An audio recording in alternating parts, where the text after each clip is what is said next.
Mungkin perai ini kurang lebih 20 hari lebih sedikit. Yang pertama kali gunakan Anda untuk mengabdi, menghormati, berbakti kepada kedua orang tua. Mau kapan lagi Anda berbakti kalau tidak pada bulan-bulan saat-saat perayaan? Karena setahun penuh Anda tidak pulang. Di Al-Hikmah Komplek Masjid Jami pulangnya setahun satu kali, itu di saat Ramadan. Maka sudah saatnya ketika kalian semuanya kembali ke rumah, satu, jangan lupa hormati kedua orang tua.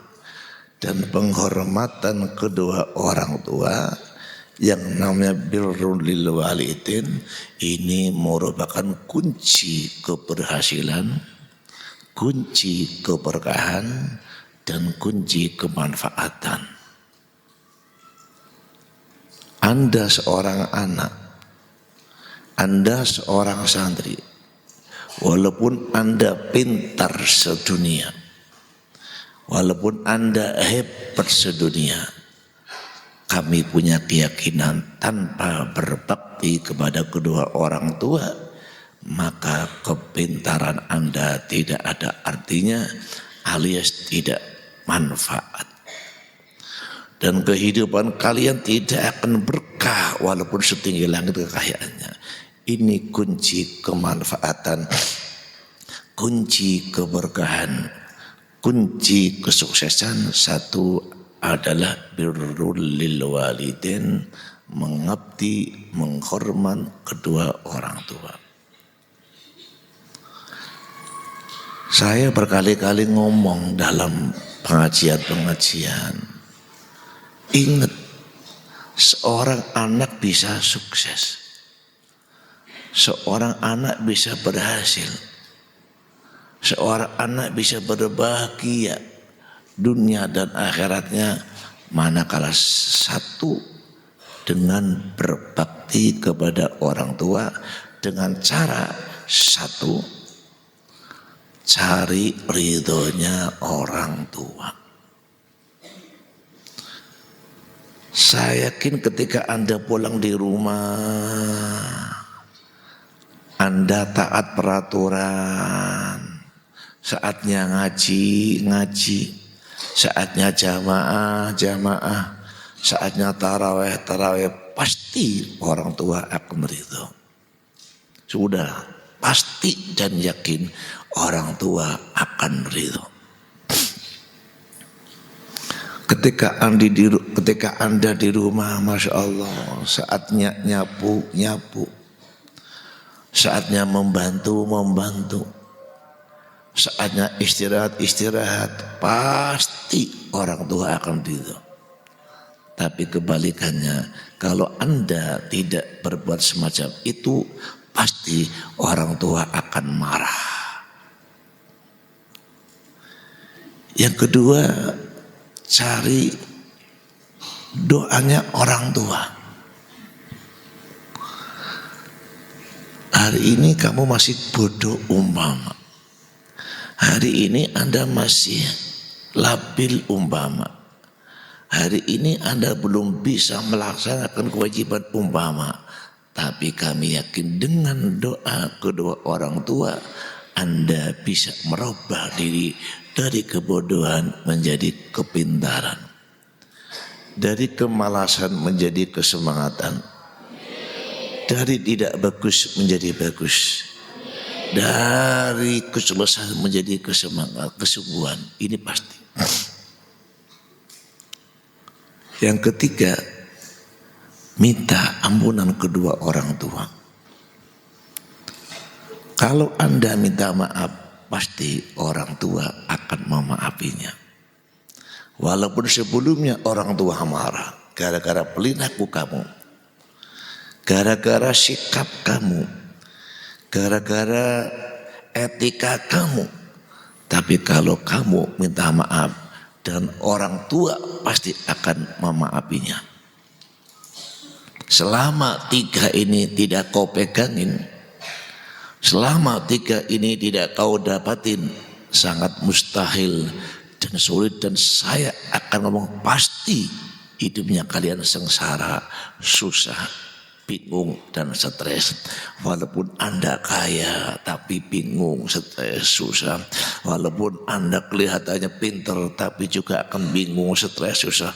Walaupun Anda punya istri yang cakep, cantik, mewah, pasti akan bingung, susah dan stres, karena tanpa 3 faktor dari kedua orang tua. Oleh karena itu pesan saya anak sekalian, 1, hargailah, hormatilah, perbaiklah kedua orang tua sesuai dengan perintah Allah, wabil walidaini ihsana. Penghormatan kedua orang tua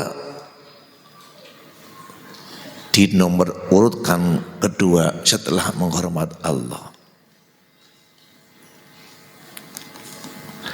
Alla ta'budu illallah wa bil walidaini ihsana.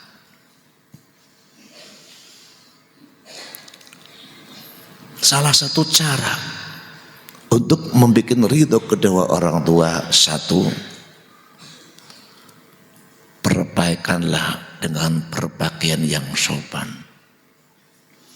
Orang tua pasti akan senang ketika Anda berpakaian yang sopan. Pakai baju yang islami, bukan baju yang made in barat. Pakai celana juga celana yang islami, tidak pakai celana barat. Walaupun mungkin pakaian barat bagus menurut masyarakat, tapi tidak bagus menurut agama. Tapi ketika Anda perbaikan cara agama bagus, mungkin cara barat dikatakan tidak bagus. Ingat, utamakanlah model cara agama, kau singkirkan model cara barat.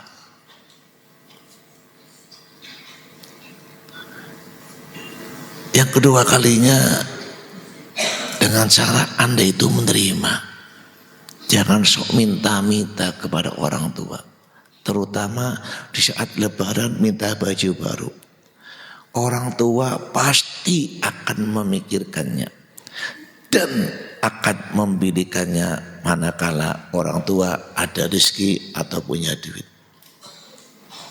Tapi ketika orang tua belum membelikannya, maka ingat, kemungkinan orang tua sedang kepepet tidak punya rezeki.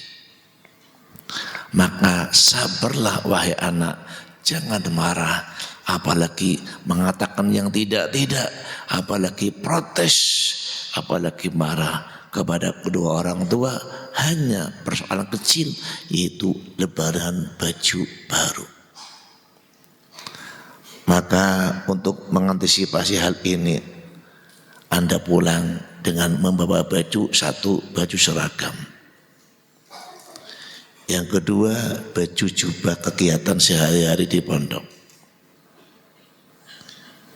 Yang ketiga, membawa baju alma mater, cukup 3. Atau kalau tambah lagi, yang terakhir baju olahraga.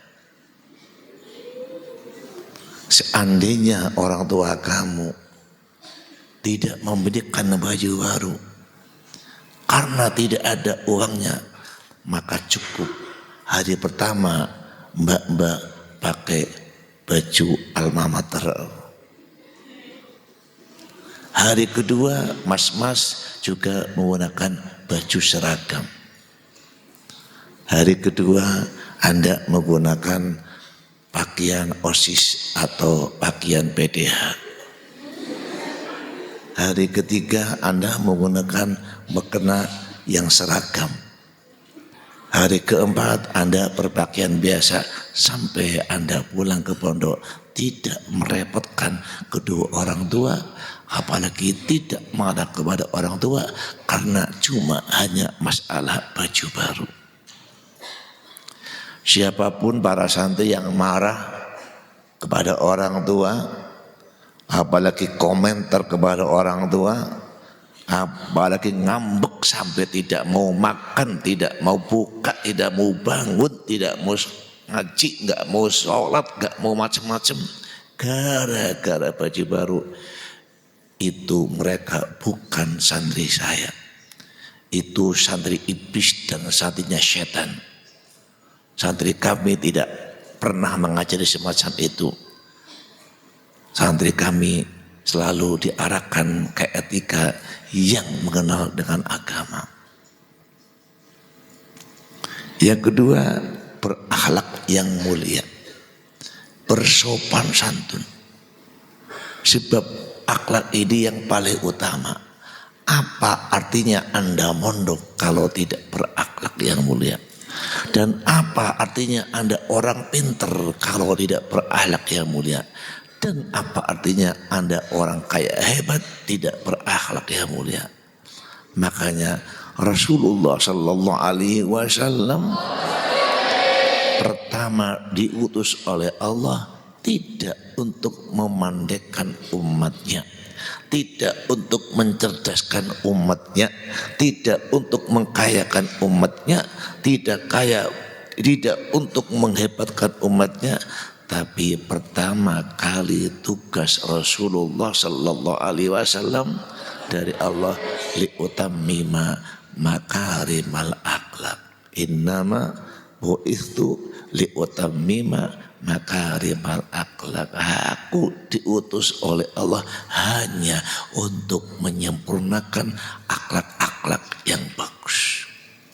Kami yakin dengan akhlak semuanya beres. Dengan akhlak semuanya teratasi. Dengan akhlak semuanya terdapati. Dari akhlak semuanya bisa menjadi kebahagiaan. Tanpa akhlak tidak ada artinya. Iblis hebat. Iblis paling pinter.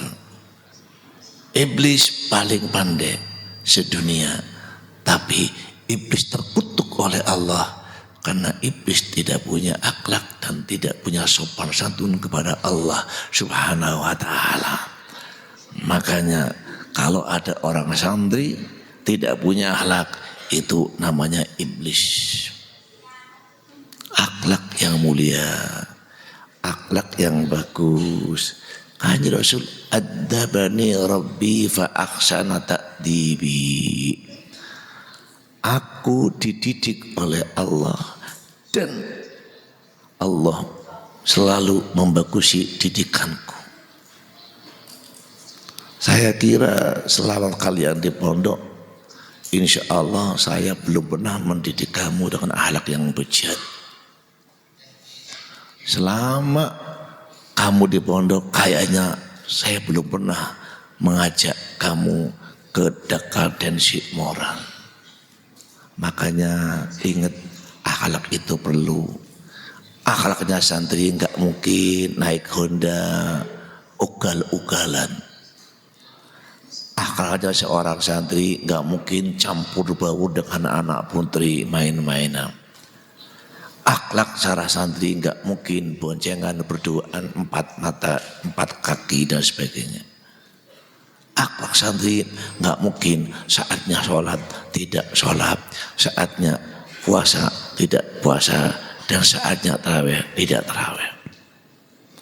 Itulah pesan saya kepada para santri, sehingga kalian semuanya benar-benar menjadi anak yang bisa membanggakan kedua orang tua dan membanggakan pesantrennya dan membanggakan para kiainya.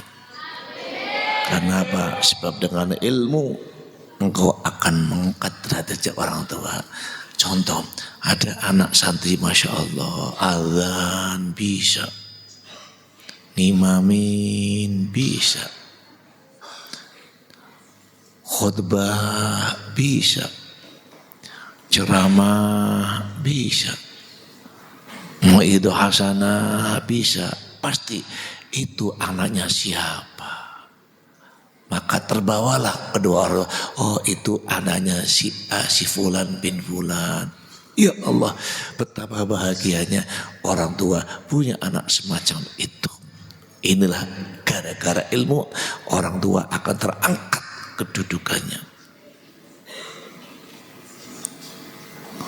Hanya ada satu dawuh, al ilmu yarfa'u baitan la imada lahu wal jahlu yahdimul izzi wasyarafi. Ilmu akan mengangkat pondasi rumah yang tidak ada pondasinya. Artinya dengan ilmu Anda, akhlak Anda, maka terangkatlah kedua orang tua walaupun orang tuanya belum menjadi orang yang pintar, apalagi bukan ustadz, bukan kiai, dan bukan tokoh masyarakat. Maaf, umpama saja hanya level tukang becak, umpama saja maaf hanya level jualan kaki lima, tapi walaupun tukang becak, walaupun jualan kaki lima, karena akhlaknya kamu, ilmunya kamu, maka terangkatlah kedua nama orang tua. Al-Imam Izzuddin Ibnu Abdissalam, seorang ulama yang saat itu bisa mengatasi kehebatan orang yang zaman itu, yang punya karangan Ibanatul Ahkam fi Masalihil Anam, yang bisa meringkas qawaid fikih ratusan ribuan, hanya diringkas menjadi satu, yang satu ini sama dengan ribuan kaidah, yaitu jalbul masalih muqaddamun ala dar'il mafasid au dar'ul mafasid muqaddamun ala jalbil masalih. Beliau itu seorang ulama yang kaliber, orang tuanya bukan seorang kiai, orang tuanya bukan seorang ustadz, orang tuanya bukan seorang pejabat, orang tuanya bukan orang tua yang terkenal, orang tuanya bukan orang tua yang kaya, biasa orang tua tukang pedati. Tahu tukang pedati? Kereta yang ditarik oleh kerbau atau sapi, kereta yang ditarik oleh kerbau, dan dulu tidak ada mobil, dulu tidak ada angkot, dulu tidak ada angkudes, yang ada adalah dokar atau tadi tukang apa namanya, kalau apa dulu ya, bukan kalau dokar itu yang narik kuda, ya. Kalau pedati yang narik kerbau atau, walaupun tukang pedati, tapi selalu namanya diluhurkan, selalu dikomandangkan namanya, selalu dieluh-eluh namanya, dan selalu disebut namanya, karena ketika disebut nama putranya pasti disebut nama orang tuanya. Contoh, kunjungilah, banjirilah acara Isra Mi'raj, acara nuzulul Quran, acara Maulid Nabi Muhammad sallallahu alaihi wasallam yang akan diadakan di Pondok Pesantren Al-51 dengan pembicara beliau Al-Mukarram wal Muhtaram Syaqibil Fadilah Romo Kiai Haji Muhammad bin Ali Arror, Romo Kiai Haji Najmuddin bin Muhammad Baydawi. Pasti nama bapaknya dikomandangkan, pasti nama bapak kamu diangkat, pasti orang tua kamu diluhurkan ketika menyebut anaknya. Kenapa? Sebab anaknya punya akhlak dan punya ilmu. Jadi dengan demikian Anda tidak terasa mengangkat kedudukan orang tua, kehormatan kedua orang tua, keluhuran orang tua, hanya cukup dengan Anda punya akhlak dan berilmu. Semoga hal ini bisa kau praktekkan Anda nanti di rumah dan nanti ketika Anda pulang dari pesantren. Etika. Jadi Jadi jangan sampai Anda menggunakan etika yang tidak pantas. Yang terakhir, saya juga pesan kepada wali santri, bapak-bapak, ibu-ibu wali santri, anak-anak bapak dan anak ibu, saya kembalikan sementara.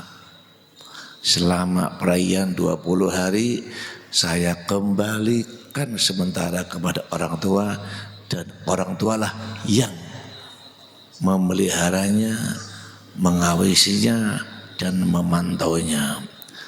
Pesan dari saya kepada orang tua dan anak, kepada orang tua,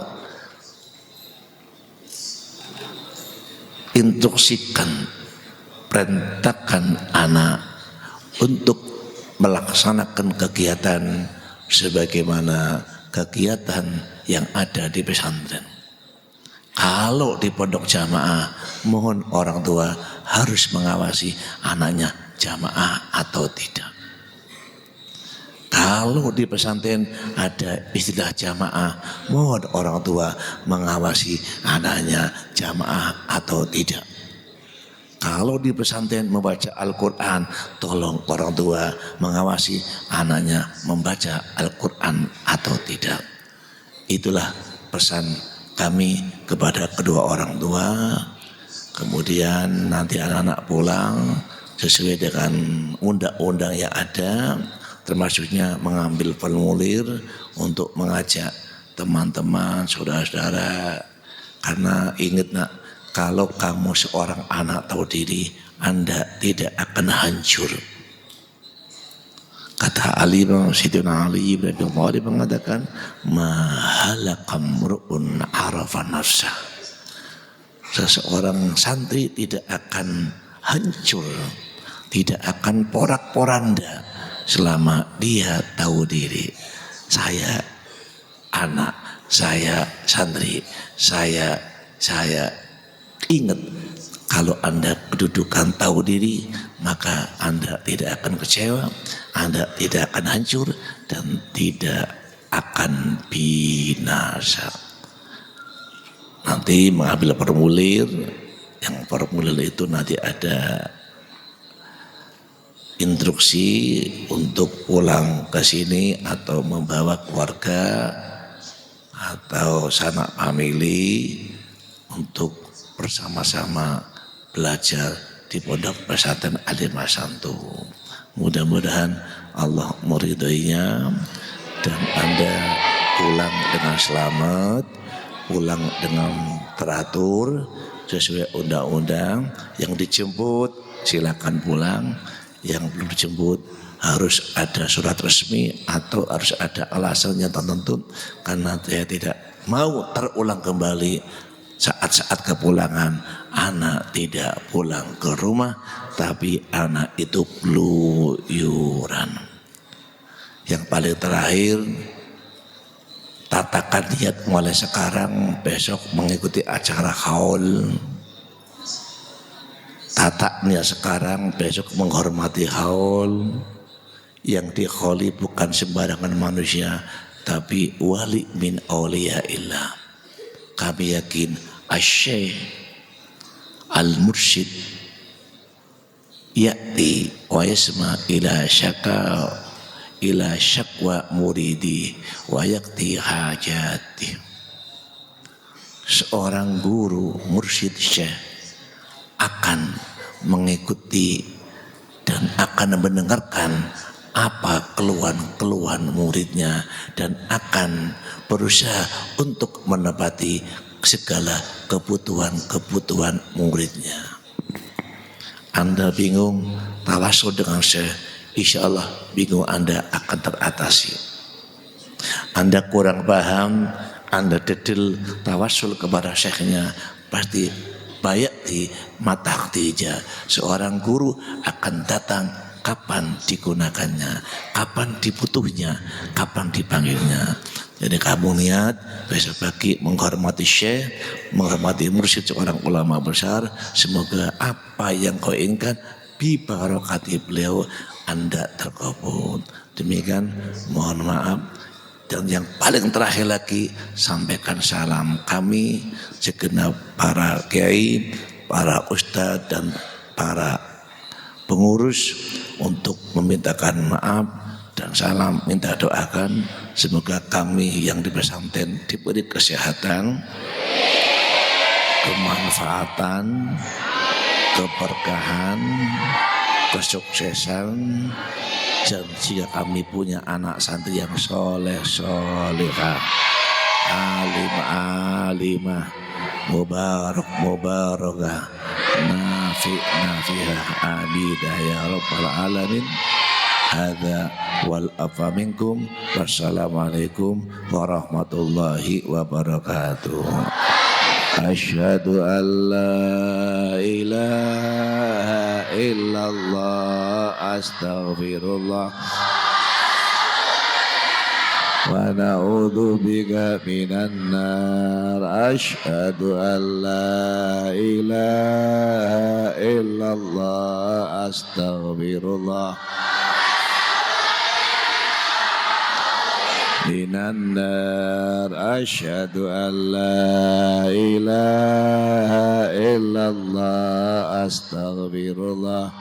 Nas'alukal jannata wa na'udzubika minan nar. Allahumma innaka afuwun tuhibbul afwa fa'fu anna. Allahumma innaka afuwun tuhibbul afwa fa'fu anna. Allahumma innaka afuwun tuhibbul afwa fa'fu anna ya karim. Asyhadu an la astaghfirullah. Nas'alukal jannata wa na'udzubika minan. Asyhadu an la ilaha illallah, astaghfirullah wa na'udzubika minan nar. Asyhadu an la ilaha illallah, astaghfirullah. Nas'alukal jannata Allahumma innaka afuwun tuhibbul afwa fa'fu anna. Allahumma tuhibbul afwa fa'fu anna.